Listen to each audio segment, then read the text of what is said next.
I realize that I'm pansexual whether or not I'm with a trans person.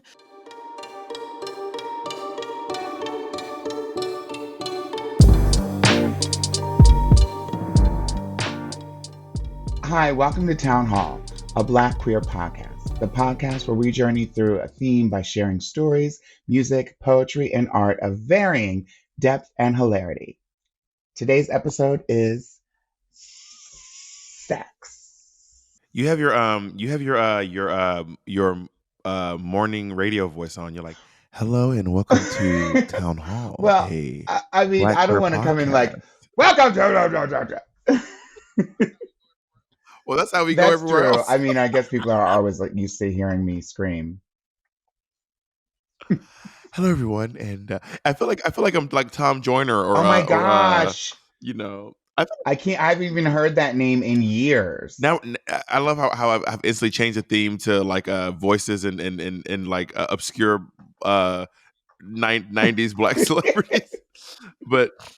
Does Tom Joyner probably still has more? I kind of low key want a morning show. The real truth is, I actually really want a Why? morning show, but I do not because I just like the idea of like waking. I like the idea of waking up in the morning, being live with people as they journey through their day. But I don't want to wake up in the morning and do it.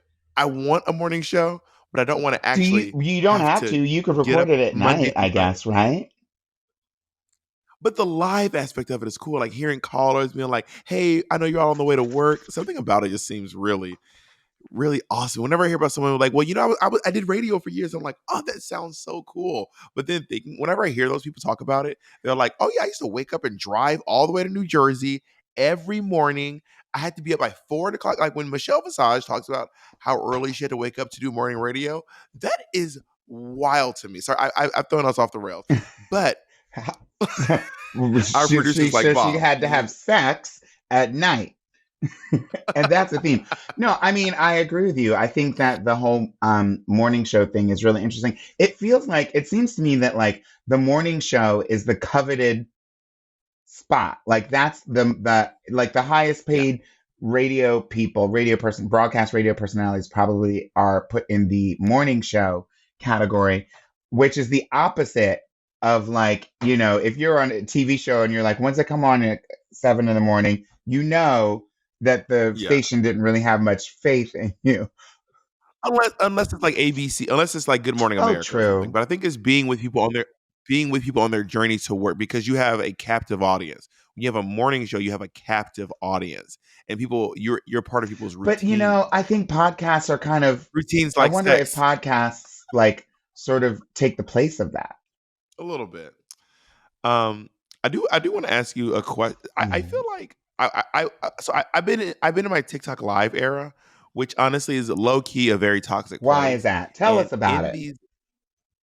So last night I was in this TikTok with this guy. I was going back and forth with him, and to be honest, I got quite petty, but which is not new to me. But No, he kept talking Bob, about oversexual. petty. Yeah, he kept talking about the oversexualization. When are you going to bring me into one of these damn conversations? If you ever want to come, if I you never want to know come when you're play in doing the it. mud, you're gonna get dirty. I don't hang out on TikTok waiting. So you got to tell me when it's going to be. Well, you got to play in the mud if you're I going can to get in the mud. I was just mud wrestling last night. You want to see my mud thing? Mud spots. But it was so weird. They were talking about like he was talking about the over sexualization of kids and this accusation about queer people sexualizing, which I kept being like, I don't think that it's weird how whenever a queer person talks about their queerness, people think it's automatically linked to sex. But when cis straight people do it, it never seems to be a thing. So if I acknowledge out loud that I have a husband, that seems to be some grand acknowledgement of my sexuality. Whereas if a straight person says it, it is not considered sex talk. I've agreed. We're not working with the same set of definitions, and we're not even, and they're not defining a lot of it's like implicit definitions. He's saying, why are you sexualizing children? It's almost like going through and me saying, why are you trying to murder us? with, if somebody invites me over to their house and I just say, I don't want to get murdered. Why are you murdering us? And they're like, what do you mean?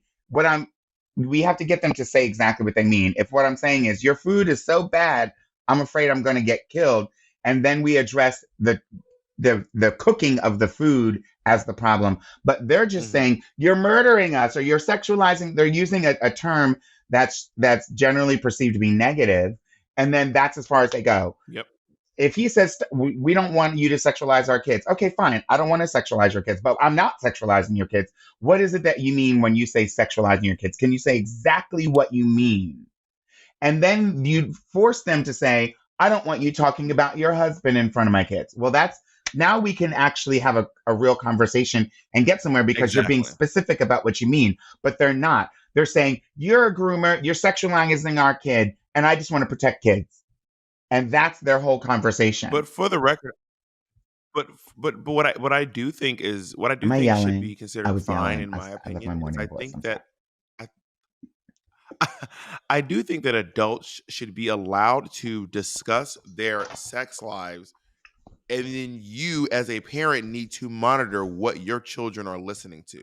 For example, Beyonce had a thing a while back where her music took a certain turn, specifically around the song Partition. She started dressing in a way that people thought was very inappropriate. She started talking about Monica Lewinsky out on my blouse. I don't need you seeing Beyonce on her knees. And everybody kept being like, I don't want my kids listening to this. Okay, that doesn't mean that Beyonce can't make this. You need to monitor what your children are listening to. You don't get to We know that, but you it's a don't get to distraction. rein in what Beyonce's creating because you don't want your kids to listen to Agreed. it. That is a problem. That is a conversation about you. That's the conversation you need to have with your kids, not a conversation you need to have with But they already know Beyonce. that, girl. They know that. That's the way it was. That's the way that's they've already gone through that. They know that they can control their children. They know that they can, to an extent, monitor what their children are doing or where they're going and the things that they do. They already know that. But that's not really what it's about. It's not about I don't want my child to attend this and I don't want it's not even about that. It is about I don't want Beyonce in this context to be making any music. That's what it's really about. And so they're like inching their way towards it.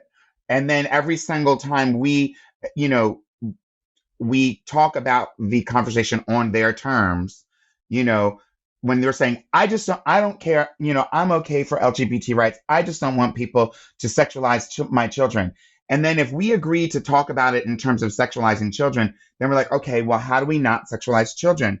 And then suddenly we're not talking about your right to health care, your right to being able to participate in sports, your children's right to see the doctor that you as a parent want them to have. We're not talking about any of those things. We're also not talking about the discrimination that people are already facing. We're also not talking about the rate of violence against LGBT people that we're already facing. We're not talking about any of that. We're talking about some made up scenario where they're saying people are sexualizing their children, and they're not, especially considering we already know if they were really wanting to address sexualizing children, there's a whole lot of other things that are higher up on the list that are actually happening every single day, but they're not. That's not really what they want to do. They want to distract us by saying, I want to protect my children from some boogeyman that I can't articulate. And I'm blaming you for it. Yep. And then all of a sudden we're all talking about that. Meanwhile, literally on the same day, like last week, they passed more restrictions against sexual reproductive health and, access to abortion. That they're obviously continuing to up, how many anti-trans healthcare bills that there are. There's now over 490 at the time that we recorded this. And so, well, they're not even sneaking them anymore. Now yeah, they're barraging us with them. First it was like sneak them in, and now it is like barrage onslaught. And I think that as a response to this insinuation that everything that queer people do is inherently sexual, a lot of queer people are now wanting to. They're either doing one of two things. They're either leaning all the way in and being like, "Yeah, I'm a fucking slut," or they're basically making themselves like I don't want to use the term eunuchs, but they're making themselves like sexless things where they're so afraid to even acknowledge that they have sex in public, oh which wait, I think acknowledge in is public that they have sex. in public that they have sex. Yes, not they have sex in public. All right, acknowledge in public that they have sex or sex drives, because people are making everything that queer people do inherently sexual. And it's interesting how I feel like we're actually low key kind of creeping We further and are, further because we're having away from the conversation on their a terms. a freedom about. Look what I have next to me. This is not a plugging. She's not paying me to do this, but Ooh, look what I have Madonna. next to me. Do you recognize this? It's a sex book. How'd you get it? Did she give you one? No, girl. I actually have two of them. How'd you get it? Do you feel comfortable saying that? This is Madonna's sex book. This is an original Madonna sex book. This is not a reprint.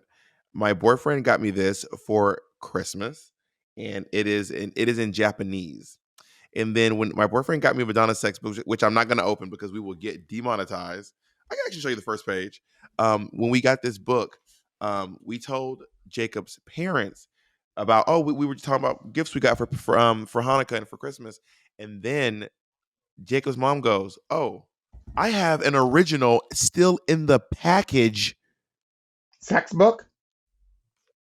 Yeah, girl, this is an original still in the package with a CD. So that's like the deluxe version of the sex book.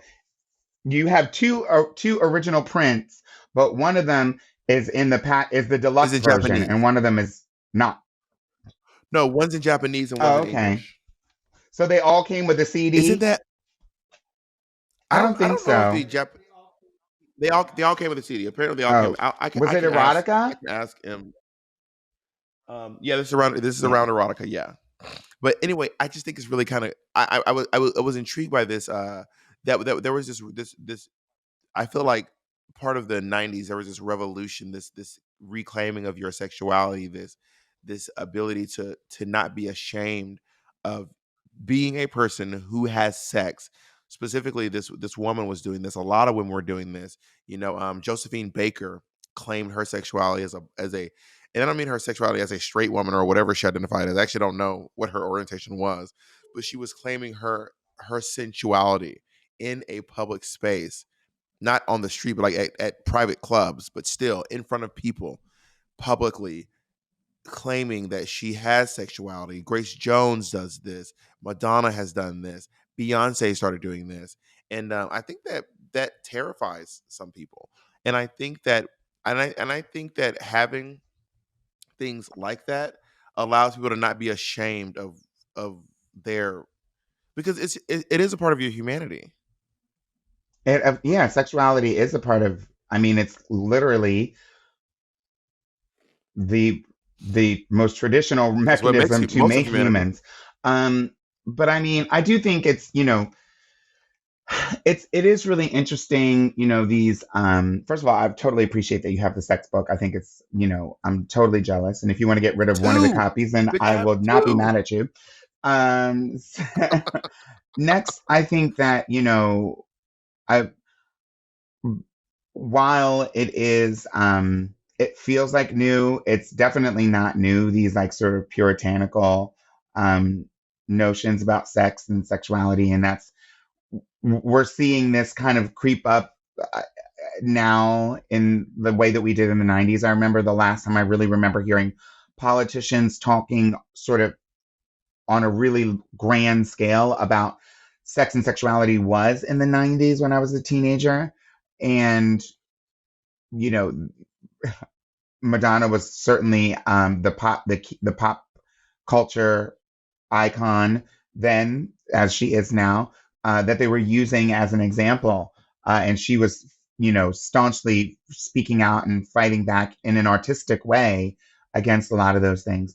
But I really do think that a lot of that was sort of a reaction from uh, AIDS and HIV, because for a while, you know, people were talking about sex as if it was, AIDS as if it was a death sentence, and sex as if it was a sort of a fast track to those things. And people in the Yeah. queer community really had, at a certain point, after a certain point, had a better idea and a more nuanced. Many people in the queer community, most had a more nuanced take on sex in the age of AIDS and HIV. how you could have it, how you couldn't. Now, there were certainly a lot of people, especially who were like young adult age, 18, 19, 20, in the 90s, who had, we were scared into not having sex, especially if you were queer, and primarily gay men, and people who are assigned male at birth, were sort of.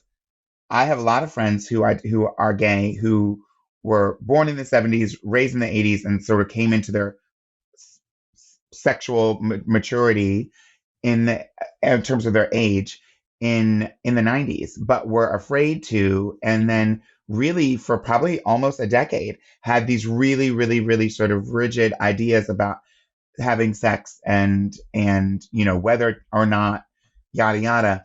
But I think in the mid to late 90s we started to see some of that relax in certain circles, and I think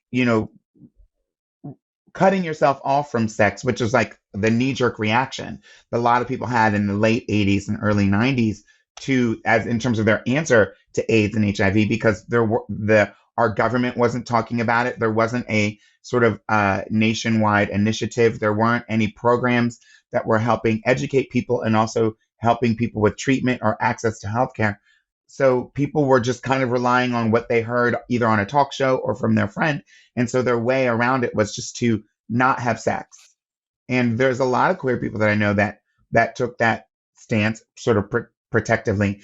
And so then the mid to late 90s, we saw people saying, even if I'm not having sex, I can turn up the notion of me being a sexual being. I can still be a sexual being. And I think that's when we heard a lot more sort of inventive ways of expressing and exploring your sex and sexuality without having penetrative sex.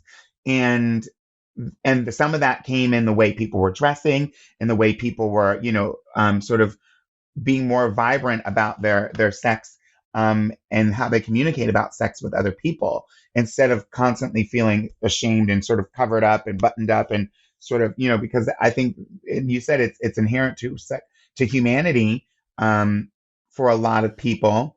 And so I think people felt like they were like cutting off a part of their humanity and not being able to live fully, without at least expressing some of these things.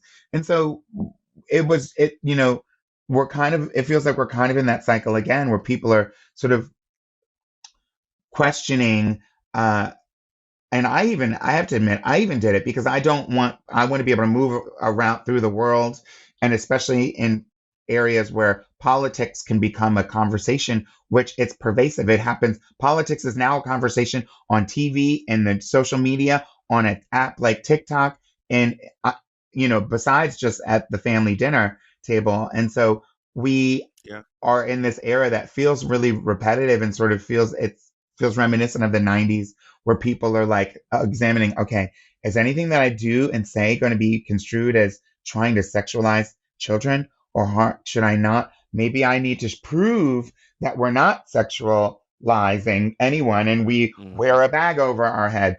But then that's really what they want us to do, is just cut ourselves off, So I have an idea. I would think that you and I should take this opportunity in this episode to celebrate ourselves as Let's sexual get beings. naked. We should invite some people. We should invite some Titty. people to come and tell their stories about their relationships with sex. And I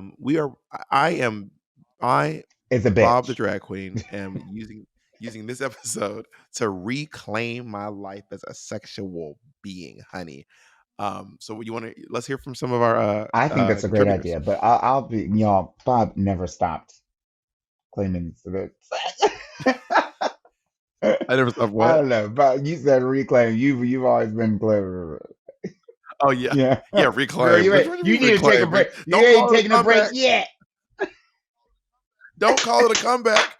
Okay, Pep, there's a conversation in the queer space going on about, because everyone, the queer people, especially AMAB queer people, tend to be Bitchy. so like bipartisan when it comes to like top bottom, top bottom, top bottom. But there's a whole new group being like, baby, that doesn't describe all of us. Some of us, we specialize in the app. Some of us don't want the entree. We just want to eat What do you think appetizers. what do you think that is? Do you think that is? I'll tell you what I think that is. I think I'll tell you what I think that is. Not the Mhm. not the sides. I mean, I love me some sides and appetizers and entrees. I Oh, I like love a entrees. I side. like desserts. What's your favorite side? What's your favorite side? I mean, honestly, for real, the one that like I go wow for all the time is stuffing. Like, stuffing. Like that you would have at Thanksgiving. I, Who eat stuffing's a once a but it year should thing, not Pep. be, but Who it is should not eating be, stuffing but year it should not round? be. I'm not saying I eat it all the time, but if I had to think of all the meals that we have every year or the ones that like in the grand scheme of like all the meals that you have more than Mhm. once in your life, the part of Thanksgiving that I'm looking forward to the most is stuffing. If I get to a Thanksgiving and there's no Stuffing's my stuffing, favorite side at Thanksgiving. it's not Thanksgiving. I don't care what kind of turkey or what it is. You I went cannot for have that. a turkey. You can have a You're right. chicken or At a ham Thanksgiving, that is or true. something else. If you don't have stuffing, we going to step out back.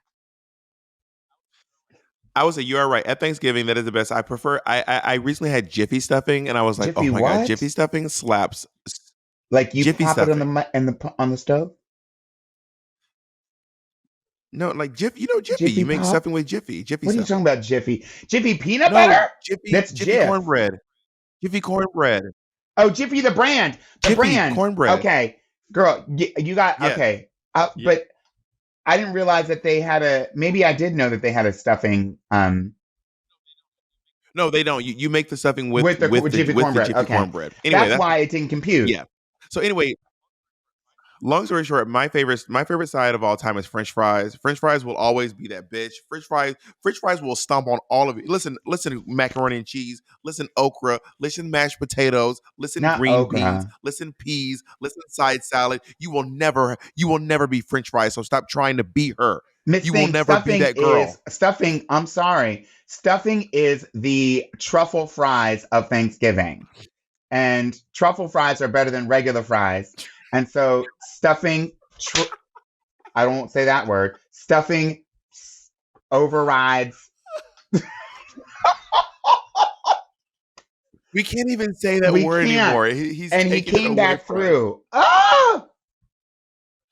Okay. Anyway, listen. So we're gonna have Jonathan sides in a conversation. So if you don't know, a sexually aside is someone is typically a word used for AMAB people, but it's not exclusive to AMAB people.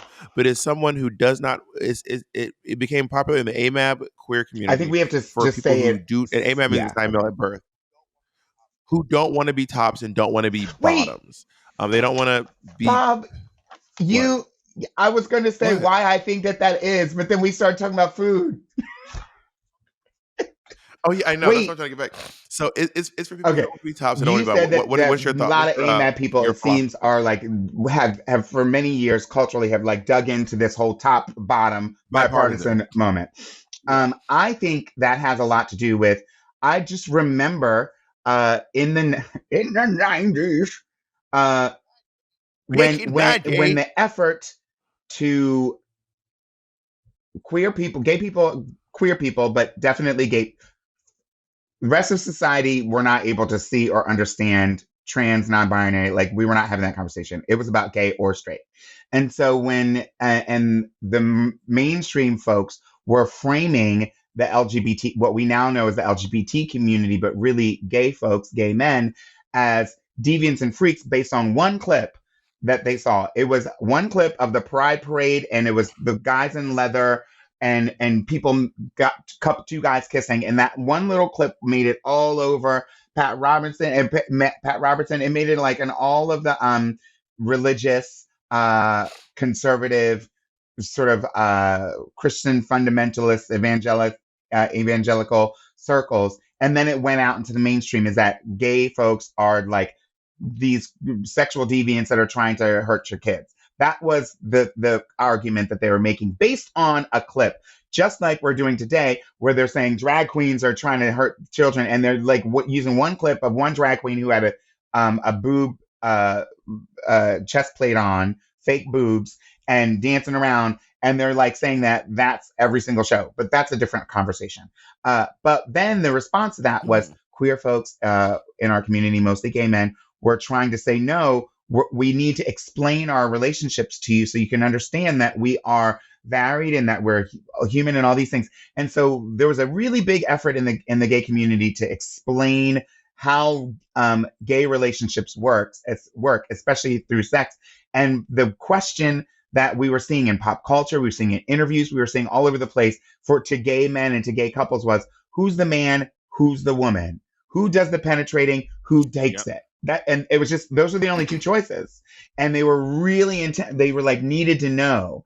And so I think we kind of got into the habit of just like announcing and describing what our job is, what we want to do. And of course, there were a lot of people simultaneously that had gone either back into the closet or never came out of the closet and were less comfortable sort of exploring all parts of their body as it relates to sex. And so I think people just like found a lane and stuck to it. And I think that we've stuck in that. Anyway, that's my professorial. They reduced queer men down to that. Like how nowadays they're reducing trans people down to whether or not they've had surgeries and which surgeries they have had. It's the only thing they want to talk about when they have Girl, a trans person. They want to know immediately. You and I, we have to have a conversation. I know we're gonna see each other a lot today, but you and I, there's a conversation we need to have, and we need to have it. All right. Well, on that note, let's listen to Jonathan Roshad talk about being a side.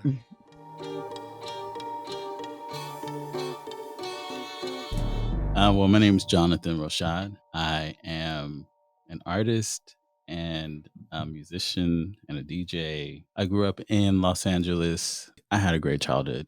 Definitely spent a lot of time on the beach, rollerblading, biking with my mom and stuff like that. I was an only child until I was 10. So I guess by birth order, I'm technically still an only child. But yeah, so I spent a lot of time alone. I remember being in kindergarten and having dreams about the other boys. And there was this little boy named Clinton that I used to sit next to. And I would always try to put my leg when we sat Indian style to touch his and stuff. So there's always been that attraction there. I had a best friend when we were really young. I was 14, he was 13, and we went to Not Scary Farm. And after that, I mean, we had been talking dirty. I don't know how I knew how to talk dirty, but we had been talking dirty. And then that night, after his mom went to bed, we kind of got busy. Yeah, that was my first real experience where it was like all the way. Feel like as I got older, I mean, it definitely became more apparent. AOL and the internet was pretty big as far as the way that I was connecting. And that had a lot to do because my mom ended up snooping on me and finding like messages and pictures and stuff. So that's when it became kind of like a traumatic situation for me. My first boyfriend was, I think I was like 2021. And we were together for 2.5 years and it was good. I've always been a long-term relationship type of person. So that was my first relationship. A year after that, I got into another relationship that ended up being 13 years. And so we broke up last year around January. That relationship taught me a lot about myself. Sometimes you don't realize the ways that you need to grow until you don't have that sort of like codependent bond with someone where everything that you're doing has to do with them and vice versa. And you're able to really just focus on yourself and what you like to do and with um no person to be accountable to but yourself. No person monitoring what you're saying, what you're not saying. And I'm not saying that there was any imbalance in that. I think just being in a relationship, you kind of want the best for your partner, and sometimes the best for that person may be something that has nothing to do with you. For most of my life, I identified as a top for a lot of my life, verse top, I guess. And then coming towards the close of my relationship, I discovered that, well, yeah, I guess the last couple of years, I discovered that I really enjoyed masturbation and mutual masturbation and sexting and all of these things that were not necessarily like penetrative. So I've kind of like ended up being more in the side category, more than anything. I'm not like anti-penetrative sex, like it's not something that I like, can't stand or something I refuse to do, but it's not usually my main thing. I think being a side basically is your main focus is on either masturbation, frottage, which is rubbing either genitals together or body contact and stuff like that. Dry humping, as we probably know it as. And then there's oral, and that's pretty much the extent of it. There's just it's everything but penetrative sex, anal penetrative sex. There's a way that you connect when you leave penetration out that I think is different because you're truly, truly exploring that person's body in a different way. It's less of a like one and done. I'm just gonna get in there, pump, and leave. Like it's very much like the sensuality, the kissing, the touching on the body, figuring out what on the right way to touch their body, like how they like to be stroked. There was actually a woman that I saw on Instagram, and she was talking about um, erotic mapping or climax map or something like that, something with mapping. And she was talking about before she gets into her sex, she actually likes to masturbate with the person to see how do they move their hand, where do they like to be touched, there's a lot of information that you can find out just by watching someone or touching them a certain way. And if you do move to that next level, if you want to do that, like you kind of have all of that information with you to like take it to an even higher point. What I usually focus on is masturbation more than anything. So mutual masturbation and stuff like that is called baiting.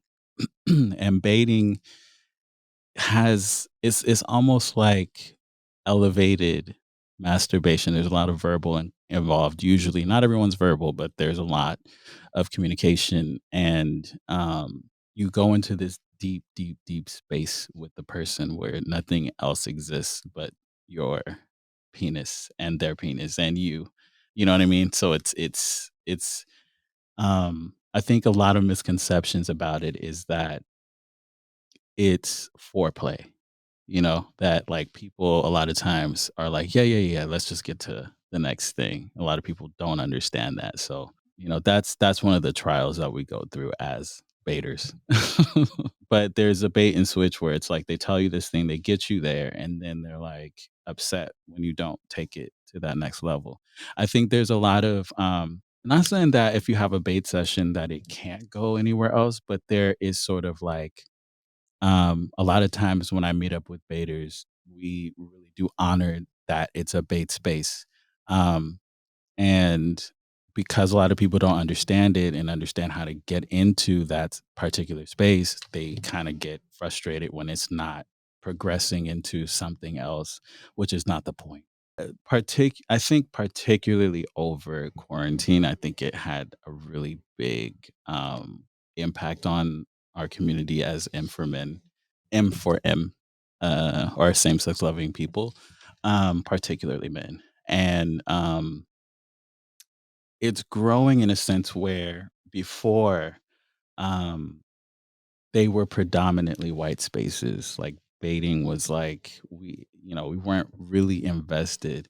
And now more and more um, black men and men of color are discovering that, hey, this is me too. I'm actually like into this. I actually love this culture. I actually like want to connect with my brothers. And when I say brothers, like there is one of the central points of the community is brotherhood. Like is like sort of like when we masturbate with someone, we call it bonding. That's one of the words because it's basically male bonding. And it doesn't have any kind of limits on who you are as a person outside of that. So you can be straight, you can be gay, pansexual, whatever you are. It doesn't matter in that space. It's about connecting with another male. And I find that a lot of us don't have people who we can talk to about our genitals. Like sometimes I've had conversations about impotence or like feeling uncomfortable in certain situations, or even weight, or like people like embrace me in some of these spaces, and we embrace all body types, all kinds. Like, I will say that it is a very mask community for the most part, but it's not in a toxic way. It's not exclusionary the way we know mask for mask is, but more so a celebration of manhood and what that is for each and every one of us individually. That's one of the things that I love about it, is that it sort of put me in touch with a side of my masculinity that I didn't understand how to get in touch with. And the camaraderie over that is really beautiful. Gooning Gooning is actually what drew me into the space. I mean, I had been, before quarantine or anything like that, I had been seeing bait clubs or, jack off clubs that were around, but during quarantine they kind of faded off and it became this big online Twitter thing. Gooning is a space that you go into that is, like, I would say, very primal. A lot of times it's accessed through the use of poppers. So poppers are really big. Popper baiting is really big. So you go into this space of like where you're almost dumb and you just kind of like you lose your mind, and there's like it can be animalistic, it can be stupid, it can be like you're just a dumb frat boy, it can be like whatever it is to you, however you express yourself. um and it's a space, now. Like, personally, I haven't reached goon space. I think that I want to try to get there and see what it's like for me. But it's a lot of times, honestly, gooners feel uncomfortable or out of place, even in group sessions, because not everybody who's a baiter goes into that space or understands that space. It's a very intense space to go into. Um, but I enjoy watching Gooners, and I enjoy, like, some of the poses and stuff that they do, the tongue out, the muscle flexes, and all that stuff, I think is really, really hot.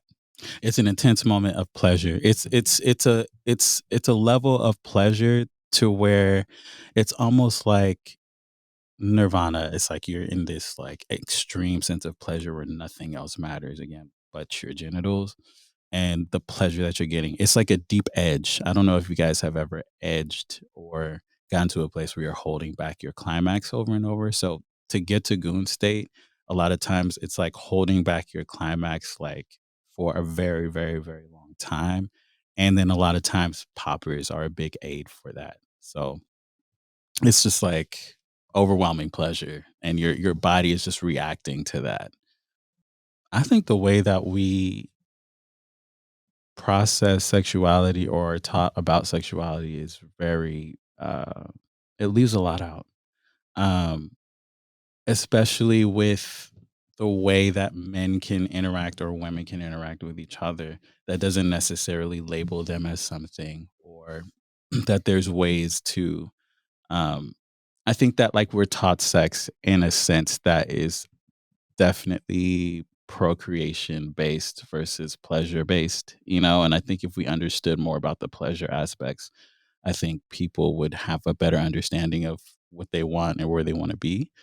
But I definitely understand um, the way maybe adults wouldn't want to teach children or young people that sex feels good. Well, we should be educated, I think, anyway. You never have to do anything that you don't want to do. You set your own limits and your own boundaries and find community. I mean, that's big for me. Like, finding people who are like minded, who live in the same world with you, because sometimes what you like is not always going to be the norm. And it's always good to embrace that and look for yourself in others. A lot of us think about when we enter the sexual space, and for a lot of us, it's when we're teenagers. And I'm really excited that Mayhem is willing to share this story with us. So, for those of you who are fans of RuPaul's Drag Race, you may remember Mayhem Miller from season 10 of RuPaul's Drag Race. She is a staple in the LA drag scene. Um, she is a makeup goddess, And this is Mayhem Miller.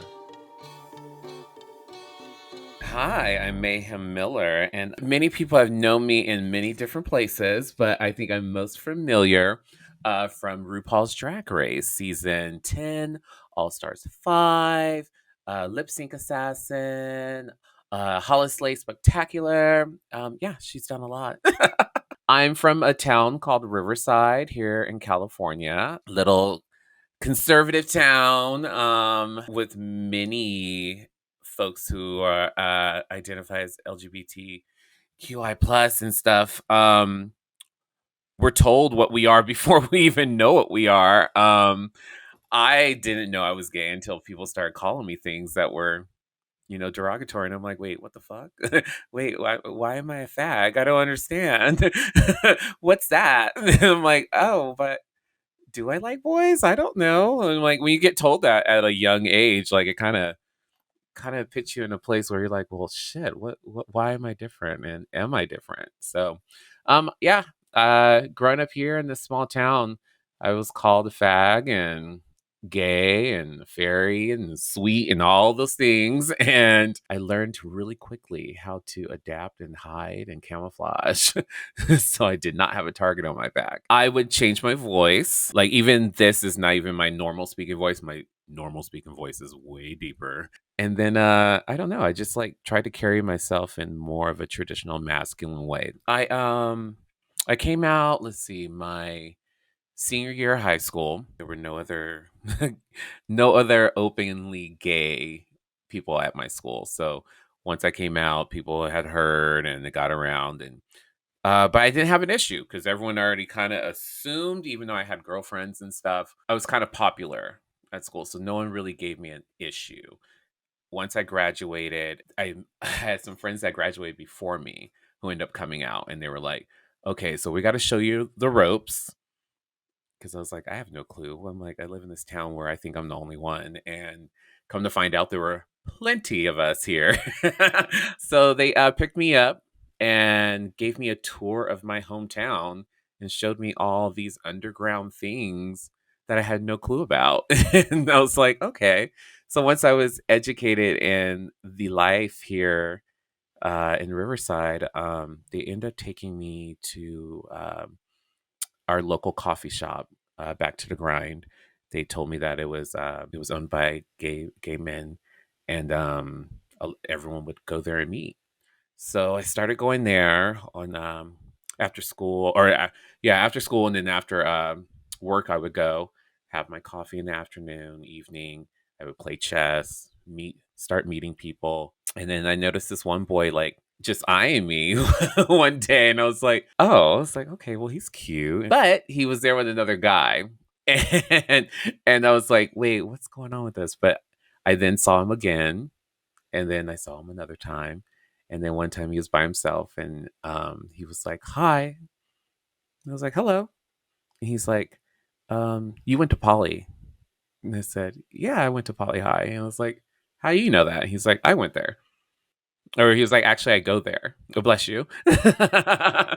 And I was like, oh, wow, okay.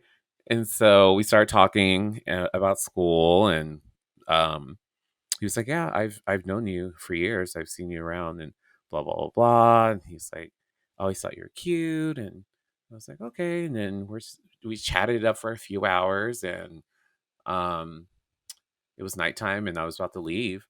And I just noticed him just like lingering around. And I was like, did you drive here? And he's like, no. And I was like, do you need a ride? And he's like, yeah. So I gave him a ride home and um said goodnight and had a little kiss here and there and my first man kiss, yes, the butterflies happened. That feeling where I was like, this is what everyone talks about. I'm like, okay, now I get it. So that's when I was just like, yeah, this whole gay thing, I think this is exactly what I've been needing and what I've been looking for. He was really shy. He was really shy, just like me. And like it was kind of like this whole cat and mouse chase of like, okay, how is this flirtation happening? Like, and then once we got in our rhythm, it was just like nonstop. I could talk to him for hours at a time. And it was something I'd never experienced. So that's the lasting memory I have with him. That was like we would have really good conversations. A lot of people think just because of what I do for a living, they're like, oh, you're this drag queen, you're a big presence on stage. And um yeah, no, once the lights are off and the cameras are off and the wig is off, like I literally am a homebody. I like to stay at home, watch some trash TV, and I keep to myself and just really chill. It was like a fairy tale. Like these are like how you hear these stories of someone meeting, you meet eyes across the room, and you have these conversations, and then you just have the butterflies, and that's how love begins. Like that was finally happening for me, because all my life I never experienced that, because even though I did have girlfriends here and there, it just didn't feel the same. It didn't feel like my fairy tale. It didn't feel like my Disney story. But now I finally had that. So I came to find out he had a boyfriend, and I was just like, "Oh my gosh, I don't want to be that person." But we were so drawn to each other. So like he ended up breaking up with that guy, because I was like, I'm not going to do this sneaking around type of shit. So I'm like, if you're interested in me, then we need to make this a good clean start. So he did that, and I remember like we were just in the car, we would bond over music. Still to this day, Shakira's Unplugged album is it just has a soft spot in my heart, because I would listen to a lot of Spanish music, because he would try to teach me he would try to teach me Spanish.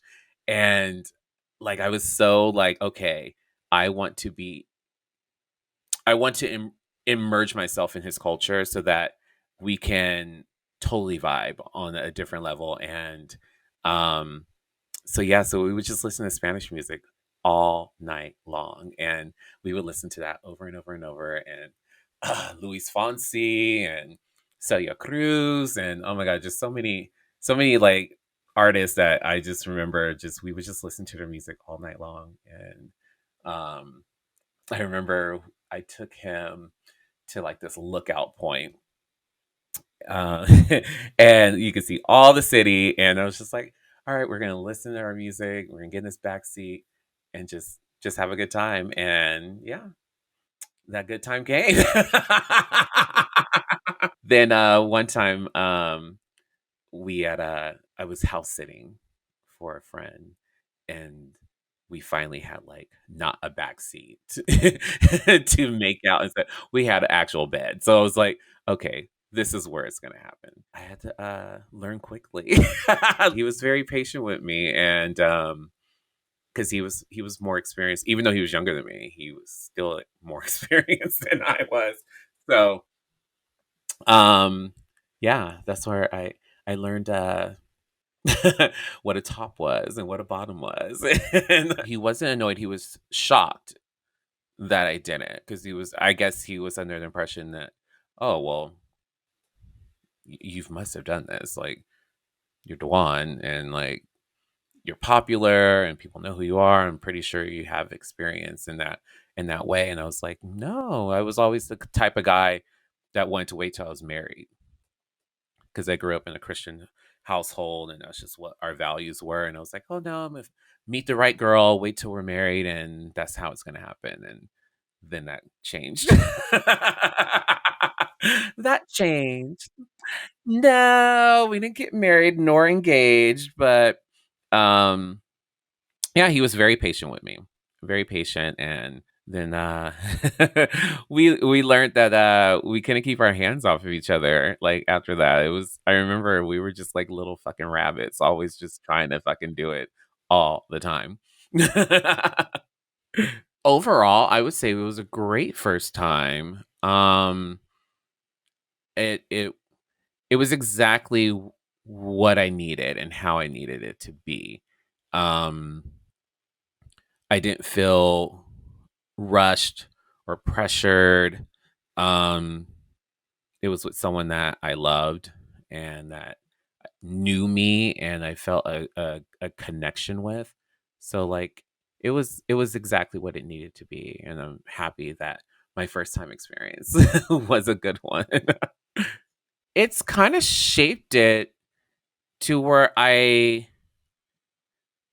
not necessarily want all my experiences to be like that, but it's kept me in a place where has to have a meaning for me. I have to have an actual connection with a person before I give my body to them. Like I need you to know my last name. Like I need to know yours. Like I need to. I of course have had my fun over the years and stuff with casual encounters, but um, it that first time experience taught me that my values that I grew up with, I can still keep those values and still have that and still make meaningful connections with people, um, and have a physical connection with them as well. For young people that, are in the same experience or sharing the same experience as I had with being somewhere where you're you're not it's not accepting of who you are, you're not going to receive the the love that you would like from other people. You have to feel as though you have to move, in the shadows. Like it's difficult, but we're getting into a better place where, you don't have to do all that. But like the first thing I would say is find those who you connect with, people that you feel safe with, that you can be yourself and have no fear or judgment. I was lucky to have people who knew my situation, and I was able to use them as mentors and guides to show me, how I can maneuver in this new world that I was experiencing. So I would say, try to find those people that you could connect with uh, who you can relate to and feel safe with, and um, not be ashamed of who you are, but just move at your own pace. It's not something that you need to rush into. We live in a society where I think people feel a lot of pressure to be like the people that they're seeing on social media and television, and um, comparing themselves to their peers and what other people are doing. And you don't have to do that. You move at your own pace and live your life the way that you want to, authentically and truthfully. And everything usually falls into place the way it needs to. You learn more about who you are and the things that you like and the things you don't like as years go by, as time goes by, and keeping your mind open to the possibilities of pleasure and happiness. Um, it's important to, give yourself the time and the space to have that, and I don't know, like for me, like I feel like I'm in a comfortable spot where um I'm secure in my body. I like who I am. For a long time, I felt the pressures of having to look a certain way, and especially within the culture that you have to look this way. You have to present a certain way in order to become, desirable. So like now that I got that out of my head and I don't live in that space anymore, I feel more empowered.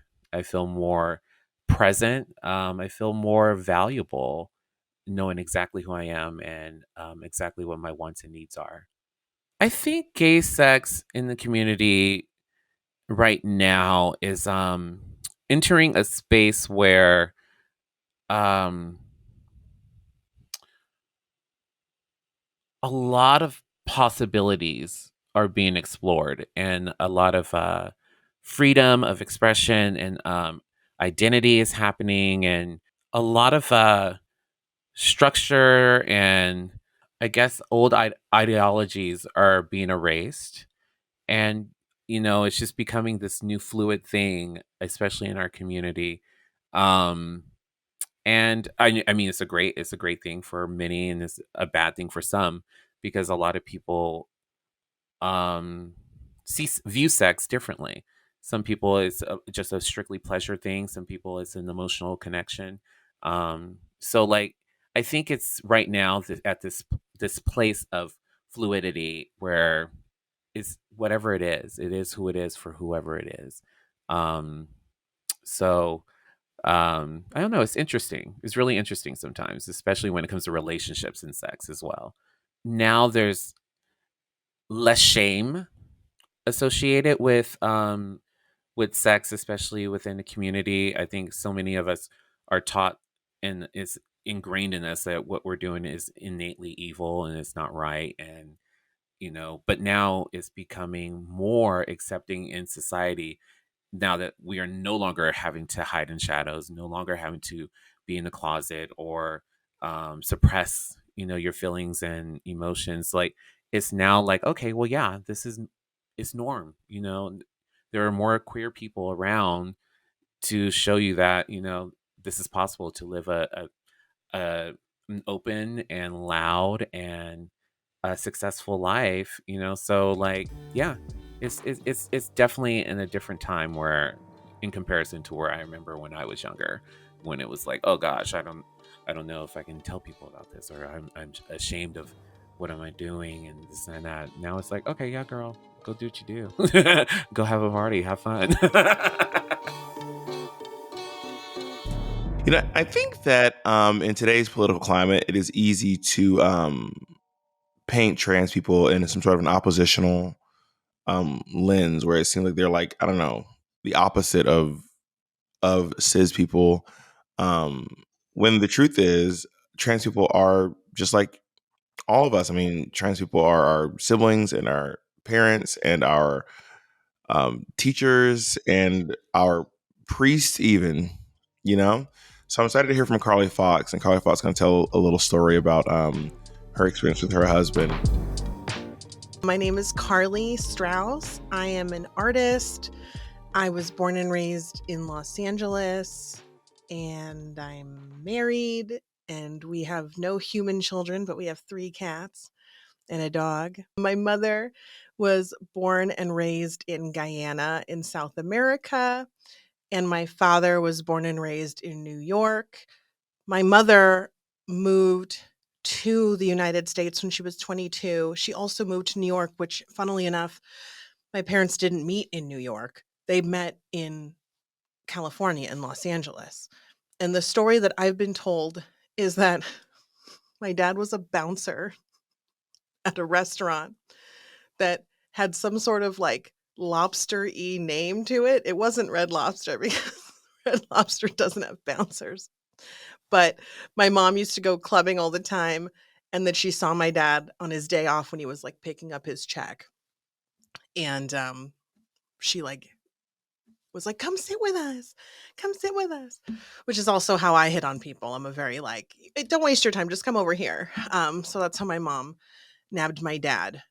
Trigger warning, I had some like weird, like inappropriate thing happen to me when I was really little, but I don't have any like animosity towards it because it was another little girl. So I don't remember it being traumatic. I just look back and going, and I think that was weird. That probably shouldn't have happened. And she was older than me, but not much older. I think I was like 6 and she was like 8 or 9. And we were like playing house. And then I remember years later when I was a teenager, I remember thinking back and realizing, yeah, that was beyond like playing. And that I'm sure, that girl was dealing with her own stuff. But that from that point on, I think I was like I was more aware of sexuality or the concept of it. I feel like a little bit earlier than is ideal. I officially lost my virginity when I was 15, which I thought was like totally fine and like normal. And I think about it now and I'm like, oh my God, I'm like horrified. Like 15-year-olds I meet now, I'm like, no. But I thought I was really mature at the time. There was a lot of romanticizing that I did about losing my virginity. And of course, I had watched like, teen dramas, etc., where like it's a huge, these fictional characters are talking about how serious it is and how important it is. And I'm going to plan this like elaborate thing. And of course, I'm 15. I think my boyfriend was 17. I feel like the older I got, the less pressure I put on myself to like find like the perfect partner. I really felt like we needed to be fully committed to each other, and we need to get along perfectly. And, in my 20s, I sort of like let that go and was like, I'm just gonna have fun. Um, but that also like, I don't know, there's no right or wrong answer, honestly. My grandfather, my father's father was gay.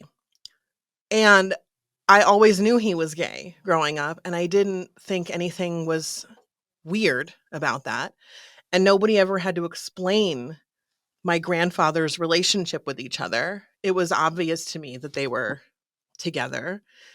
And so I don't actually remember ever, so basically to say that my family, especially my dad's side, was just so like open and casual about it that I don't ever remember thinking like that I had to be straight, and that if I wasn't, something was off and that I needed to like process it. I just always remember being, raised in a very like out in the open way. So I don't think I ever identified as straight. I did fall into the romanticism of like the heteronormative rom-com, right? I'm like, ooh, I want boyfriend. But I don't think I ever fully identified as straight. And I remember I was just so horny and lonely in high school that I was like, you're cute, and you're cute, and you're also cute. Oh, you think I'm cute too? We're dating. I have a very short list of prerequisites. I think you're cute and you're into me. Done. I dated,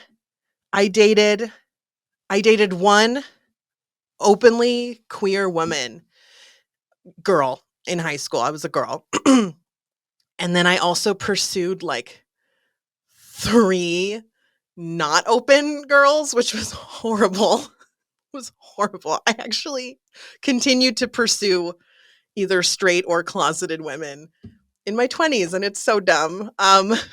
Such a waste of time for me, because they all of them would get like cold feet at the last minute and then would just like ghost me because they would like felt bad, and I'm like, just say you're not going to be there.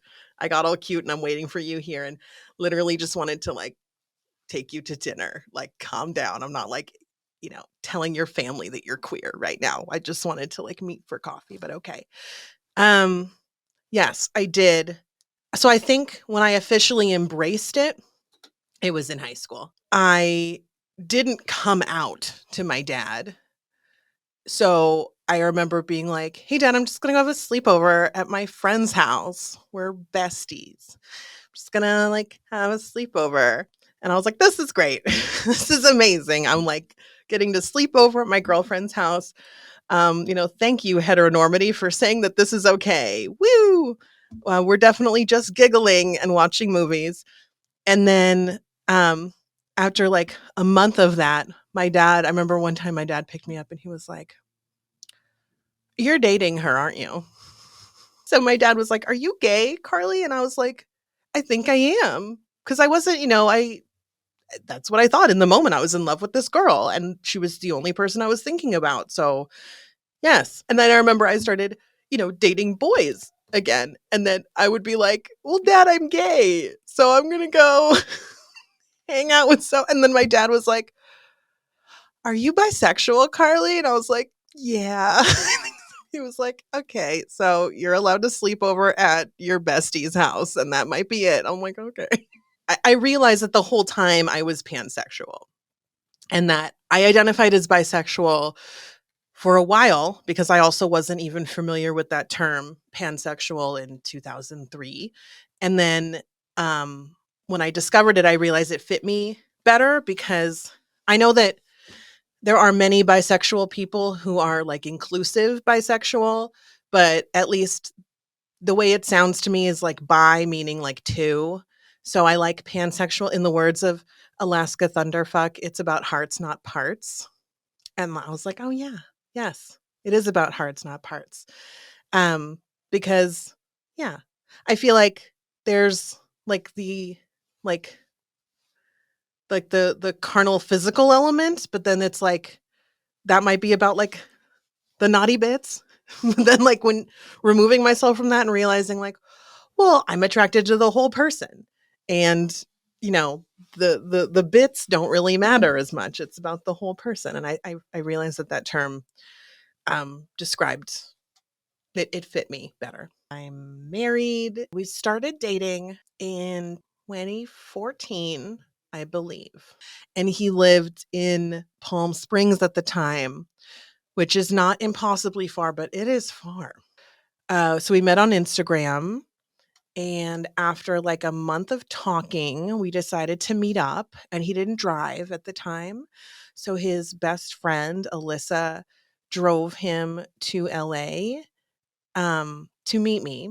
And we all went out for lunch together, which Ethan considers that our first date. And I was like, but Alyssa was there. So I guess fine. We were all just hanging out and the food was terrible. And then we went back to, I remember just waiting for Alyssa to like go to the bathroom or like take a phone call outside. And she was just like, just chilling there the whole time. So when she finally got up and went to the restroom, I like made out with him real quick. And then they went to leave and I was like, let me walk you to the car. And like Alyssa went up the stairs to go to her car and I was like, wanted to have a moment with him. And she was like honking the horn, like hurry up. I'm like, damn. So I was obviously hooked. I'm a very obsessive person. So then I think a week later, he took a Greyhound, which takes all day from Palm Springs. And then I picked him up downtown. And then we hung out for the weekend. And then I think I drove him all the way home. Oh, the amount of times I would drive to Palm Springs and back again. Awful. About a couple weeks later, I was driving out there to see him. And he had left the apartment where he lived with his mother and his sister. And his friend stayed in his room when he left. And his family didn't know that anyone was home. And they were talking openly like they were misgendering him. They kept calling him by his dead name. And they were like, yeah, if she keeps wanting to go see her girlfriend, we can just dump her stuff on the side of the road. And so his friend called him and told him that. And so when I showed up, he was like really upset. I actually think he wound up, I think that was the day that he like kicked the wall and had to go to the emergency room because he like broke his toe because he was like so frustrated and mad. And yeah, I really felt like in that moment as a trans ally that I owed it to him to try to remove him from that unsafe situation. And I told myself that I would do that for any friend of mine, that I didn't have to be like dating them or in love with them. But I think that really like pushed me forward to do it. When I met him on Instagram, well, when I first saw him when he was with his girlfriend, he wasn't out as trans yet. He was living his life as a gay woman. And I thought he was attractive either way. I really didn't care. But of course, when I started dating him, it almost felt like, my pansexuality is fully realized. And I realize now, like, it's not. I realize that I'm pansexual whether or not I'm with a trans person. And I also realized, I was based like any person I would tell about him, I was outing him, which is completely inappropriate. Just spend time with the person that you like and just see where it goes. It's interesting to think that like just the fact that it could be potentially queer makes it something that needs to be like analyzed, right? It's like not to be crude, but like if it's not penis and vagina, then it's like, oh, what? But at the same time, it's like, okay, well, but your straight partners, you should also get to know them. I mean, if somebody wants emotional intimacy, right? If we're just looking for somebody to have a good time with, then I think it matters less. Like, go have a good time. But if you're like, oh, I really like this person, I could see myself dating somebody, I feel like regardless of like anybody's sexuality or anybody that they're attracted to, I feel like everybody owes it to themselves to get to know somebody. And it's funny coming from somebody who moved their partner in a month in, but actually that was how I chose to get to know him. We got married after we'd been together for 3 years, and a couple of people said that it wasn't long enough. And then I reminded them that we were living together. So yeah, yes, it was.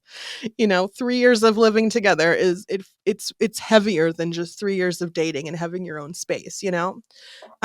So yeah, I think my advice would be, and also like be true to yourself and be true to your partner, right? Like if somebody is feeling like conflicted in some sort of way, I think it's fair to tell the person that you're interested in and let them know like, hey, I've never done this before, etc. This is how I feel.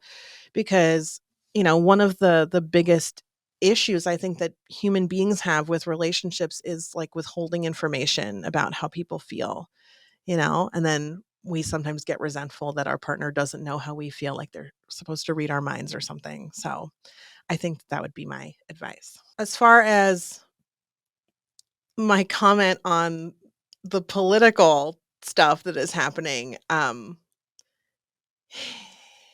mean, I'm grateful that we live in Los Angeles, but that doesn't like change the fact that like I can't be blind to it and be super grateful that we live in this like super liberal pocket.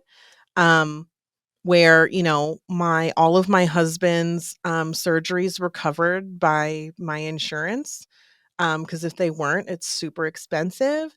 And honestly, it makes me feel like unsafe for me. And I without divulging too much about my career, I do work with young people, and I have met I know I have met I said I wasn't going to talk about it, but I need to. I work with young people, and a lot of them are trans, and it just hurts my heart. And it hurts my heart too, even like in Los Angeles, to hear like transphobic things from other students. Like everybody's always like, Gen Z is so open minded. Okay, sure, as a generation, but trust me, they are not.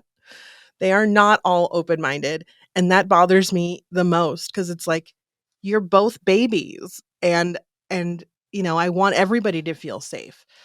Um, so yeah, it is upsetting, but at the same time, it's like, you know, the whole point of, the reason why Pride Month is called Pride is because we're gonna overcome and like celebrate regardless of all of the negativity, right? We're not gonna like meet negativity with negativity. We're gonna, you know, celebrate and love our lives and celebrate the LGBTQ plus community regardless of what anybody else says.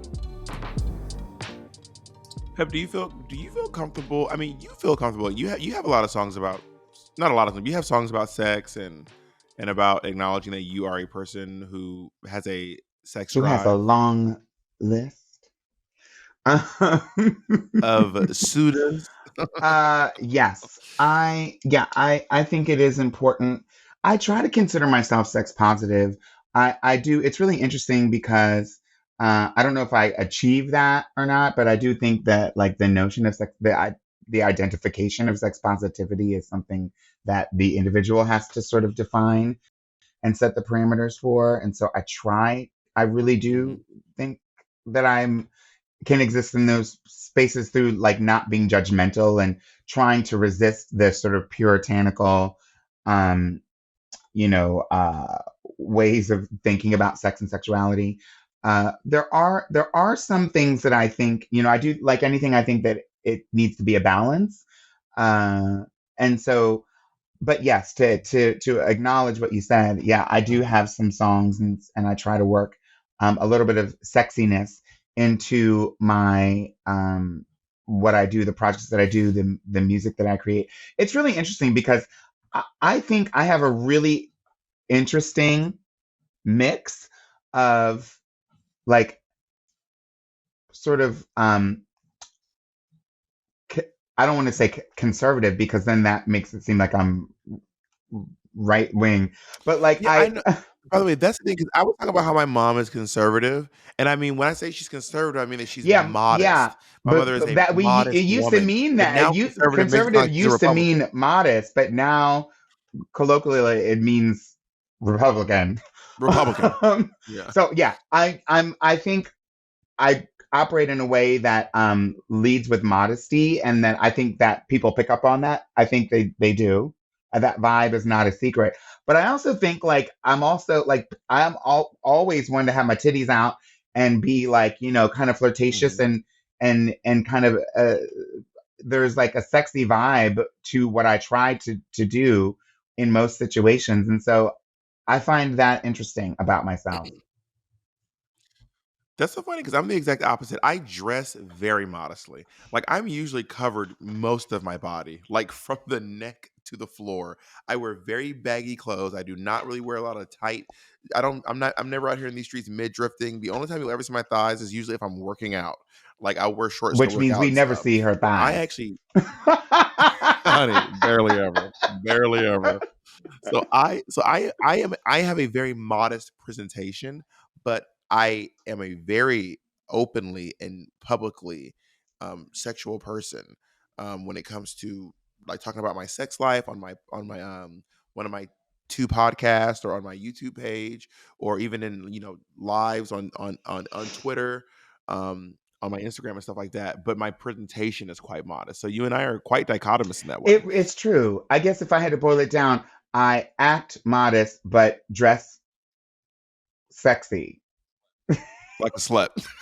You know that was what I was gonna say, and I was like, Like maybe a I won't say hoe. that. Like a full on HAUX Yeah, and I hoe. realize And that I'm about that whole life. I my live that whole followers, life. when I Except for want now, to like, you know, have a little like spicy moment, my followers are not here for it. Like my followers, I feel like are the most um they just are, they do not want to acknowledge my sexuality, sexiness, my connection to my existence as a sexual being. They are not here for it. They're like, girl, just talk about laws and activism. Don't. And they're like, not. I lose followers if I post a picture of me in a bathing suit. For real. that's wild. Well, I mean, I maybe it's look bad because in a of bathing that suit. wholesome. And I hate the term wholesome. The word wholesome, I cringe at the word wholesome these days. But I think it's because you've curated a wholesome personality, and I've curated a some hoe personality. And you can't change it, or you can't change it easily. Yeah, You can't convert. Who you have because is who you have. someone like so when I think about people like someone like well, who actually kind of has like an interesting balance between like wholesome and like is Laverne Cox. Laverne Cox dresses kind of like she'll put on a sexy outfit and she'll dance around. She does a lot of those like her those Beyonce videos she was doing for a while in her Mm. bathroom. But then she has a very um not again I can't think of another word but wholesome right now. Wholesome presentation. But I also don't know. But maybe she lost followers too when she would post something like that.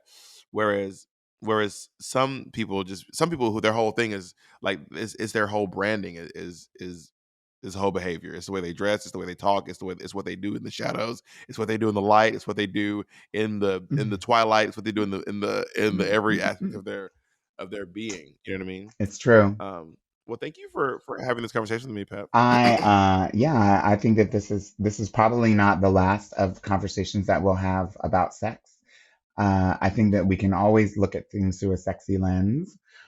And you know, I'm just really grateful that we're able to have a conversation that acknowledges the sex and the sexuality and the sex lives, sex practices, thoughts about sex, uh, from for queer people of color, for Black queer folks, because you know I think one of the things as queer folks we have experienced and are experiencing now is that our sexuality is being taken, reframed, and then used as a weapon against our community.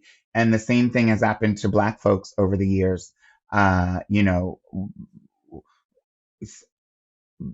you know, the sort of notion and stereotypes of Black men and Black women about our sex and sexuality and the sex lives of have been certainly weaponized against us and as used as reasons to disallow us and from certain spaces or reasons to not promote us in certain professional settings or not even hiring us.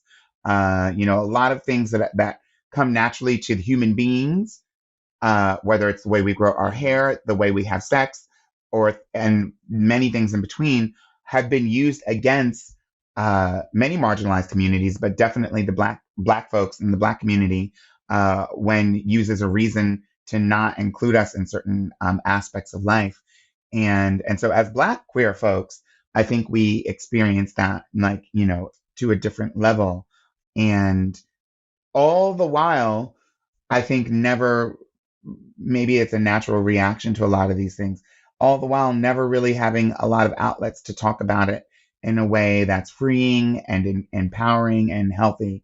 And so I'm hopeful that this conversation can be one of the many conversations that Black queer folks can have and can listen to. And we encourage you to go into the comments and let us know, what, if you feel comfortable sharing, what experiences you've had. Have any of these stories resonated with any of you?